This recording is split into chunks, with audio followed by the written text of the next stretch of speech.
उत्तराखंड राज्य के राजधानी देहरादून वैसे तो कई बातों के लिए प्रसिद्ध है, लेकिन यहाँ का मौसम और शीतल आबोहवा खासकर दूर दराज से लोगों को अपनी ओर आकर्षित करता है। देहरादून शहर अपनी प्राकृतिक सुंदरता और धार्मिकता के लिए जाना जाता है। सर्दियों की तेज धूप हो या गर्मियों में चलने वाली ठंडी हवा, देहरादून में आप हर मौसम का लुत्फ उठा सकते हैं। सावन की बारिश की इन तेज बौछारों का भी यहाँ अपना ही मजा है। गर्मी से निजात देने के साथ ही ये बारिश प्रकृति को अपने रंग में भिगोकर और भी खूबसूरत बना देती है। लेकिन सावन की ये बारिश कई जगहों पर कहर भी बरपाती है। आमतौर पर देहरादून शहर में बारिश का मौसम शानदार बना रहता है। यह भी बहुत अच्छा लगता है कि एक तरफ आपको मूसलाधार बारिश मिलेगी, दूसरी तरफ सूरज चमचमाता हुआ दिखाई देगा, तो कहीं आसमान गुमसुम सा रहता है। बरसात के इस मौसम में भारी बारिश के चलते किस तरह देहरादून शहर के नदी नाले उफान मारते हुए दिखाई दे रहे हैं, जिससे लोगों को खासी दिक्कतों का सामना करना पड़ रहा है। आइए देखते हैं इस रिपोर्ट में देहरादून शहर के नदी नालों की स्थिति। इस वक्त प्रदेश में मानसून अपने चरम पर है। ऐसे में बरसाती नदियां पूरे उफान पर हैं। देहरादून में भी इन दिनों जोरदार बारिश हो रही है, लेकिन ये बारिश जहां कुछ लोगों के लिए राहत तो कईयों के लिए आफत बनकर आ रही है। ये नजारा है ऋषिपर्णा यानी रिस्पना नदी का, जो देहरादून शहर के मध्य से होकर गुजरती है। पहाड़ी क्षेत्रों में भारी बारिश होने पर ये नदी कब उफान पर आ जाए इसका पता ही नहीं रहता। रिस्पना नदी के दोनों तरफ बस्तियां बन जाने के कारण नदी संकरी हो गई है। ऐसे में इन उफनती लहरों के कारण किनारे वाली आबादी क्षेत्रों में बरसात के मौसम में हमेशा खतरा मंडराता रहता है। रिस्पना नदी का पानी इन आबादी वाले क्षेत्रों में घुसना अब हर साल आम बात हो गई है। लोगों का कहना है कि नदी किनारे रहने के कारण हर समय खतरा बना रहता है। बारिश के समय पूरी रात जागकर काटनी पड़ती है।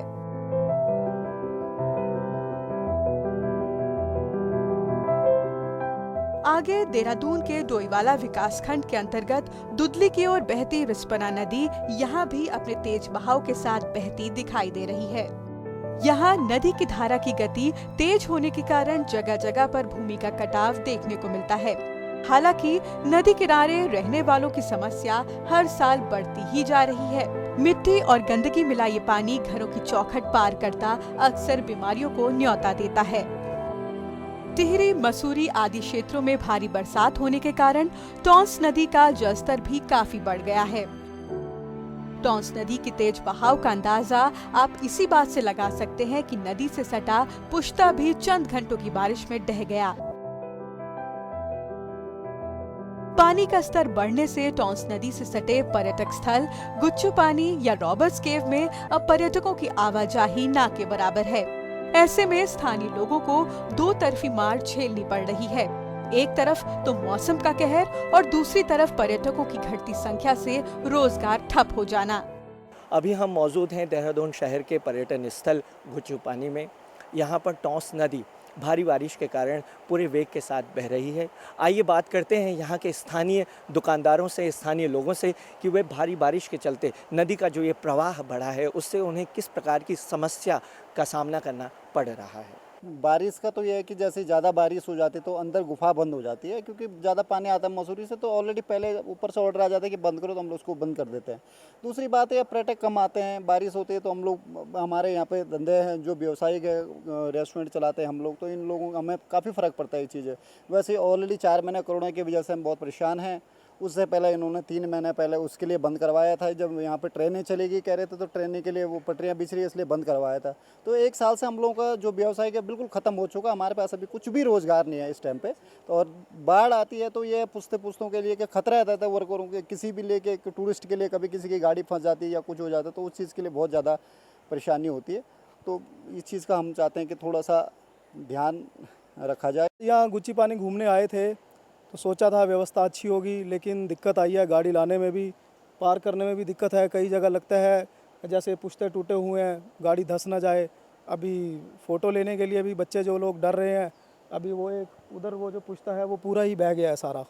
तो मतलब इस जो दीवार है, ये वॉल है, इस पर भी डर लगता है कि कुछ ना हो। सरकार से यही अपील है कि इसको मजबूती से करें और जो आसपास की दुकानदार भी हैं इनकी भी रोज़ी रोटी चल सके, क्योंकि ये भी भय के अंदर है। अगर यहाँ कोई मिस हैपनिंग हो जाती है तो ये भी लोग डरते हैं। और फ्यूचर के अंदर यही है, कोई इतना ज़्यादा लंबा चौड़ा काम नहीं है, इतने बड़े बड़े मेगा प्रोजेक्ट्स बन रहे हैं, तो ये हमारे भारत के पर्यटन को बढ़ावा ही है।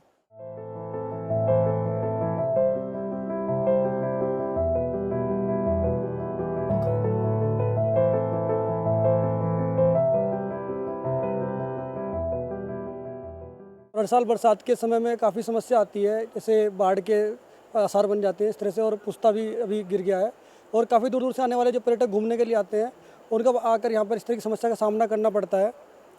और सरकार से हमारी मांग है कि इसके ये प्रति काफ़ी अच्छे प्रयास किए जाएँ, मजबूती से इस चीज़ का निर्माण किया जाए कि ताकि हर साल जो बरसात में आने वाली समस्या है पर्यटकों को उससे जूझना ना पड़े।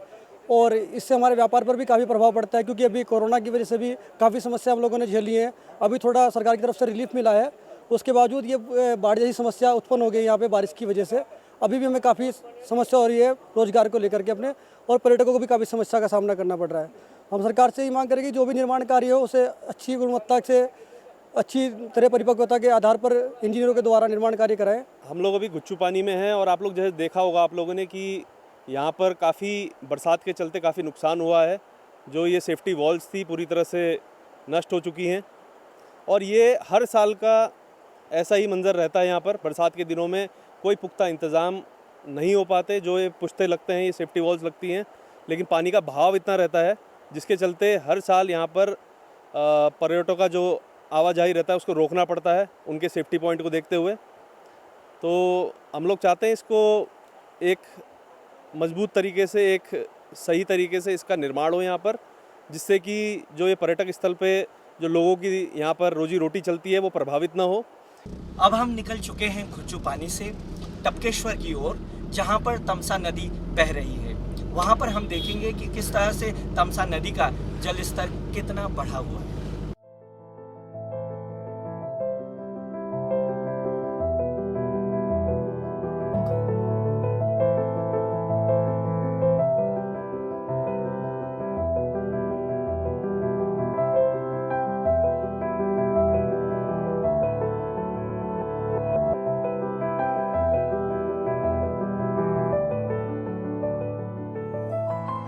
टपकेश्वर महादेव मंदिर में वर्षों बाद सावन के अंतिम सोमवार में तमसा नदी अपने पूर्ण प्रवाह में दिखाई दे रही है। मंदिर को आने वाले रास्तों ने भी नदी का रूप धारण कर लिया है। घंटों तक श्रद्धालु बाहर रुके रहे। जल स्तर कम होने पर उन्होंने मंदिरों के दर्शन किए। माता वैष्णो देवी गुफा, योग मंदिर की सुरक्षा दीवार भी तेज प्रवाह में बह गई। अभी हम मौजूद हैं टपकेश्वर में। यहाँ पर आप देख सकते हैं किस तरह से तमसा नदी का जलस्तर बढ़ गया है। आइए बात करते हैं मंदिर समिति के कुछ लोगों से।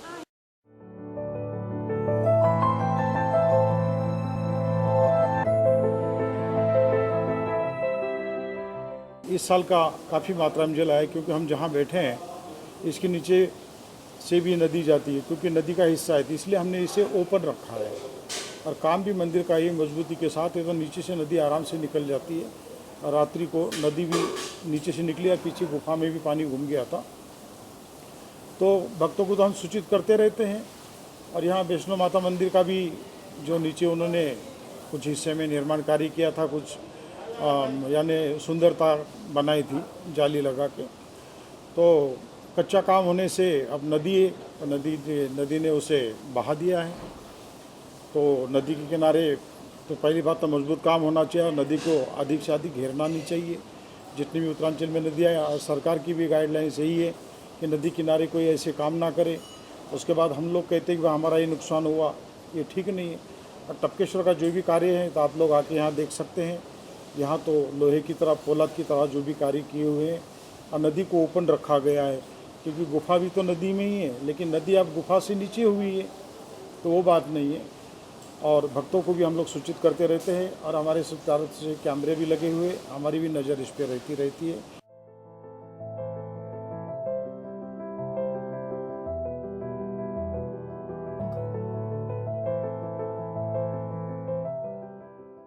अब हम आपको ले चलते हैं टपकेश्वर से बिंदाल नदी की ओर, और वहाँ पर बारिश के कारण नदी की क्या स्थिति है, इससे आपको अवगत कराते हैं। जब भी पहाड़ी क्षेत्रों में ज्यादा बारिश होती है तो दून घाटी की नदियां कहर बरपाने लगती हैं। ऐसी ही स्थिति बिंदाल नदी की भी है।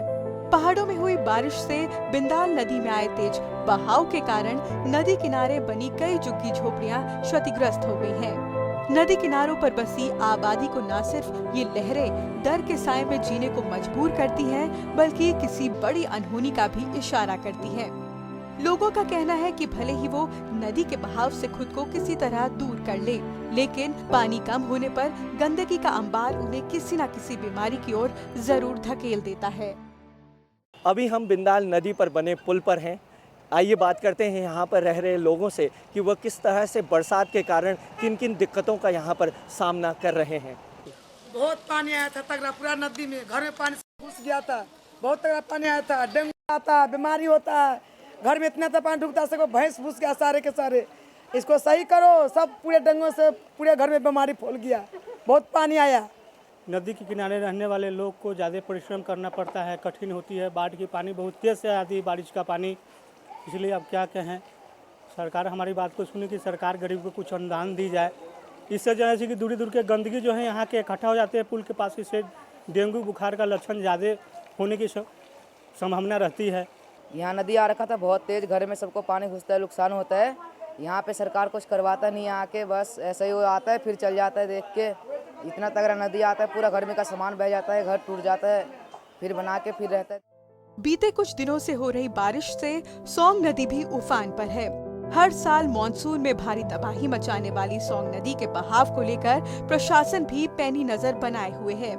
देहरादून के रायपुर से गुजरने वाली सोंग नदी पर बने इस पुल के नीचे देखने पर साफ मालूम पड़ता है कि नदी का बहाव अपने चरम पर है।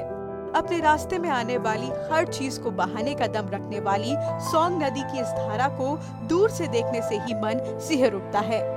कहते हैं कि बारिश से मन का रिश्ता बहुत गहरा होता है। बारिश जब धरती को छूती है तो खुशनुमा सा माहौल लगने लगता है। प्रकृति की ये देन वैसे तो अपने साथ उमंग लेकर आती है, लेकिन बादल जब रौद्र रूप धारण कर लेते हैं तो बारिश जनजीवन प्रभावित करने का दम भी रखती है। आप भी बारिश का आनंद लें, लेकिन बारिशों में खासकर आप पानी से दूरी बनाते हुए कुछ सावधानियां बरतना जरूर याद रखें। साथियों, इस कार्यक्रम में आज हमने आपको बताया बरसात के मौसम में देहरादून शहर की नदियों की स्थिति के बारे में। आशा है आपको हमारा ये कार्यक्रम पसंद आया होगा। इसी के साथ मुझे दीजिए इजाज़त। नमस्कार।